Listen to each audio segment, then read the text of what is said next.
สวัสดีครับท่านผู้ชมที่เคารพครับมื้อนี้วันที่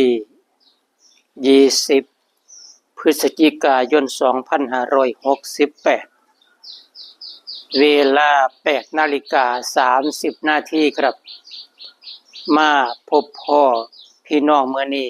บรรยากาศเช้าๆ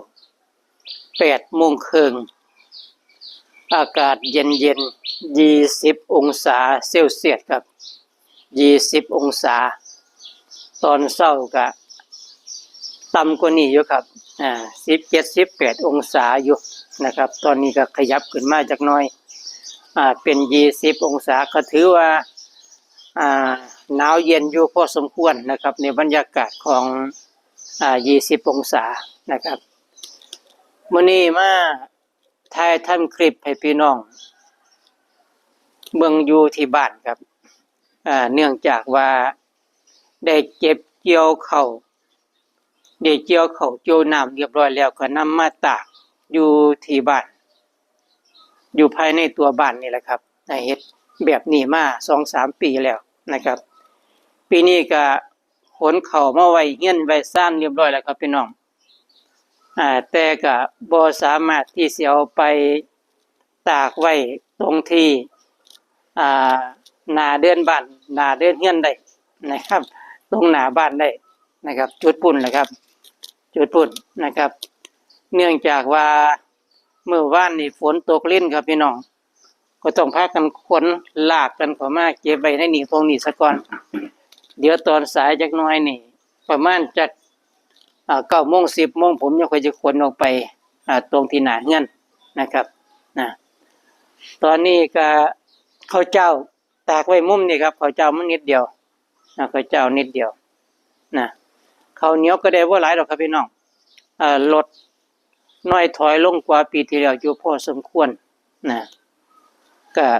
อีกจักประมาณ9 โมง 10 โมงก็สิได้ขนไป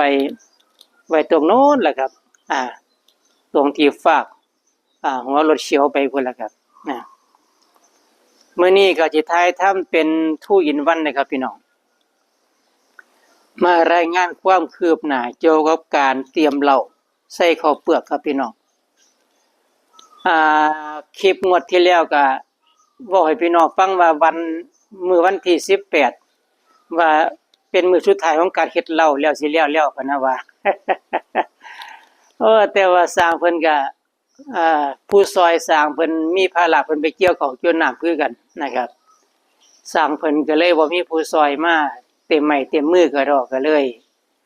พลังงานก็เลยยืดเยื้อมาจักหน่อยนะครับมื้อนี้วันที่20ก็คิดว่าน่าจะเป็นมื้อสุดท้ายอีหลีแหละครับมื้อนี้เราก็เป็นรูปเป็นร่างหลายแล้วเด้ครับพี่น้องใกล้สิสำเร็จเสร็จสิ้นแล้วเด้การแอมผนังการแอมฝาก็เรียบร้อยแล้วแอมฝาเรียบร้อยแล้วครับเสร็จสิ้นเรียบร้อยแล้วทั้งหน้าทั้งข้างทั้งหลังนะครับสิ่งที่เหลือก็เหลือเฉพาะตะแกรงนี่ครับพี่น้องตะแกรงนี่ผมสิเอาพี่น้องเบิ่งใกล้ๆนี่ครับเนื่องจากว่าตะแกรงเนี่ยมันเป็นลวดเส้นน้อยๆเวลาเพิ่นสิเอาลวดเชื่อมตัวเชื่อมมาเชื่อมเหล็กเชื่อมลวดเชื่อมตะแกรงเหล็กให้มันติดกับกรอบเหล็กนี่นะครับผมเบิ่งเพิ่นที่ประเทศไปแล้วนะครับเนี่ยเฮ็ดไปแล้วมันเป็นเส้นลวดน้อยๆเนาะพอถูกลวดเชื่อมไปจี้ไปจ้ำใส่แล้วมันเปื่อยครับมันเปื่อยมันก็เลยบ่เชื่อมติดกับตัวกรอบเหล็กก็ดอกมื้อนี้ก็เลยสิเปลี่ยนแผนครับสิเปลี่ยนแผนสิเอาให้สร้างเพิ่นใส่เหล็กนิ้วนี่นะครับใส่เหล็กนิ้วนี่ตัดเอาไปเป็นกรอบใส่ครับตรงนี้ครับใส่กับตรงแต่ละช่องนี่เป็นกรอบในแล้วก็สิปลดดึงตัวตะแกรงที่ติดตั้งอยู่ตัวนี้ดึงออกแล้วก็เป็นแนบข้างในแล้วก็ยิงด้วยสกรูสิบ่เชื่อมคือเก่าแล้วสิบ่เชื่อมมันเฮ็ดให้ตาข่ายมันเปื่อย ตะไคร้มันบ่แข็งแรงบ่แน่นหนาถาวรบ่ติดเนี่ยอันนี้คือเปลี่ยนแผนครับพี่น้องครับเดี๋ยวพาพี่น้องมาเบิ่งบรรยากาศข้างในจักหน่อยเป็นจังไดนี่ครับเพิ่นเฮ็ดสวยงามอยู่เด้อพี่น้องเฮ็ดสวยงามอยู่นี่ฝานี่เป็นฝามุงด้วยเมทัลชีทหลอนลูกฟูกกับร่อนน้อยครับร่อนน้อยร่อนลูกฟูกครับส่วนหลังคาก็เป็นร่อนใหญ่ปกติคือหลังคาทั่วไปครับพี่น้องนะอันนี้ส่วนพื้นปูนี่ก็สีดำพื้นปูนี่ก็เป็นไม้อัดสีดำที่ผมบอกให้พี่น้องฟังแล้วเนาะความหนานี่บ่ธรรมดาได้พี่น้อง2เส้น20มิล20มิลส่วนเมทัลชีทสังไทยมื้อนั้นผมสื่อสารกับพี่น้องไปผิดจักหน่อยผมก็บ่เข้าใจภาษาเพิ่นก็เลยมาคิดไปคิดมาเว้าผิดแล้ว เมทัลชีทนี่ผมเว้ามื้อนั้นว่า30มิลบ่แม่นนะครับเนาะ30มิลมันก็หนากว่าไม่อัดแล้วเนาะไม่อัดมัน20มิลเนาะไม่อัดนี่20มิลแต่ว่าสังไทยเนี่ยมันไม่ถึงมิลนะครับเนาะมันได้แค่ 0.30 0.30 บ่เป็น30 0.30 มิลนะครับความตั้งใจเดิมว่าสิเอาประมาณ 0.28 คนขายเขาว่าโอ้ยมันบางพวดเฮ็ดเหล้ามันถือถุงข้าวถุงน้ำต่ำมันก็สิอาจจะมันจะโป่งมันจะบ่แข็งแรงเด้มันต้องเอาแข็งแรงจักหน่อยพุ่นว่าพวกฝาผนังลักษณะจังซี่นี่ 0.30 นี่เหมาะสมนะครับเหมาะสมนะสังไทยนี่ผมไปเบิ่งค้นคว้าอยู่ในข้อมูลของการค้าขายของเขาเจ้านี่เมทัลชีทที่หนาสุดเนี่ยมันจะอยู่ประมาณ 0.45 ถึง1มิลนะครับถึง1มิลนะอันนี้เขาจะเอาไปเป็นฝาของโรงงานของโกดังใหญ่ๆครับเป็นฝาเป็นผนังของอาคารหลังใหญ่ๆเนี่ยมันต้องใส่ความแข็งแรงประมาณ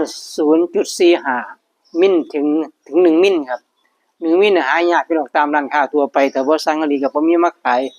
ส่วนใหญ่มันสิ 0.30 นี่ถือว่าหนาสุดแล้วครับเฮ็ดตามบ้านตามซองทั่วไปนะครับนะนี่ตอนนี้ผมก็สิเหลือพื้นที่นิดหน่อยครับนี่นะเหล็กตัวนี้โผล่มาท่านได้ตัดออกยังไม่ตัดออกนะครับนะห้องนี้จะเป็นห้องเก็บของครับพี่น้องห้องนี้เป็นห้องเก็บของเป็นพื้นที่ที่เหลือมุ้งบังมาจักหน่อยวังนี้ก็สิให้ติดสังไทยเหลืออยู่แผ่นนึงก็ให้เพิ่นเชื่อมเหล็กขึ้นไปนี่ก็สิเฮ็ดเอาสังไทยแผ่นสุดท้ายมาปิดตรงนี้นะได้เครื่องห้องครับได้ตรงนี้นะก็สิเป็นสถานที่เก็บสิ่งเก็บของล่ะครับเก็บสิ่งเก็บของนะเก็บนั่นเก็บนี่เกี่ยวกับการเฮ็ดไร่เฮ็ดนานะครับบอกไปหลายมันสิยาวผมลืมเว้าเรื่องนึงนะครับภารกิจมื้อนี้นอกจากสิเพิ่นสิมาปูพื้นตรงนี้ให้เรียบร้อยแล้วก็มุงสังไทยส่วนที่เหลืออยู่แผ่นนึงนี่ก็กับติดตั้งตะแกรงใหม่แล้วก็พลังงานสุดท้ายที่สำคัญที่สุดอันนึงก็คือนี่แหละครับพี่น้องสิเห็นเป็นกรอบโครงเหล็กนี่เป็นกรอบประตูเป็นวงกบเลยครับนี่วงกบประตูตรงนี้วงกบประตูตรงนี้นะครับเหลือตรงนี้แหละครับคืองานสุดท้ายของเพิ่นอีหลีแหละนะครับ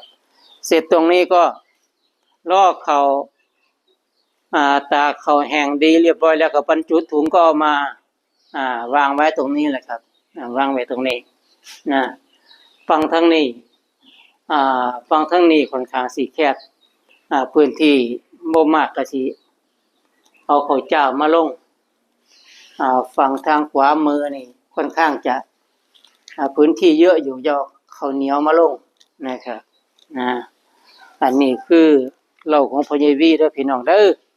นะครับพี่น้องพบปะพี่น้องมื้อนี้อากาศเย็นๆสบายๆ20องศาบางคนก็ชอบหน้าหนาวนี่ไผก็มักนะครับส่วนใหญ่นี่มักสิได้ใส่สุดสวยสุดงามนะครับ แต่ว่าผู้บ่มักคือเด็กน้อยกับผู้เฒ่าผู้โถ พ่อใหญ่วีนี่ก็บ่มักมาแต่ใดดอกครับนั่นหนาวมันอาบน้ำยากเนาะอืมใส่เครื่องทำน้ำอุ่นอาบน้ำอุ่นมันก็เฮ็ดให้ผิวมันแห้งผิวมันมนมันหมองครับนะมันบ่คือหน้าร้อนเด้ร้อนก็อาบน้ำครับอาบมื้อละ3เที่ยก็บ่เป็นหยังผิวก็บ่เสียบ่หยังดอกนะแต่ว่าบางคนก็ถือโอกาสเด้ครับหน้าหนาวนี่ได้ใส่สุดสวยสุดสวยสุดงามนะครับเพิ่นเฮามักบ่คือกันครับพี่น้องพบปะพี่น้องซะมีครับขอให้พี่น้องอยู่ดีกินแซ่บอยู่แซ่บกินนัวผมก็สิมาอัปเดตเกี่ยวกับการตากข้าวตากน้ำให้พี่น้องเบิ่งอยู่เรื่อยๆเลยครับอัปเดตอยู่นํกันเด้อพี่น้องเด้อครับพบปะพี่น้องซะนี้ครับมื้อนี้ครับขอให้พี่น้องอยู่ดีกินแซ่บอยู่แซ่บกินนัวครับสบายดีครับสวัสดีครับ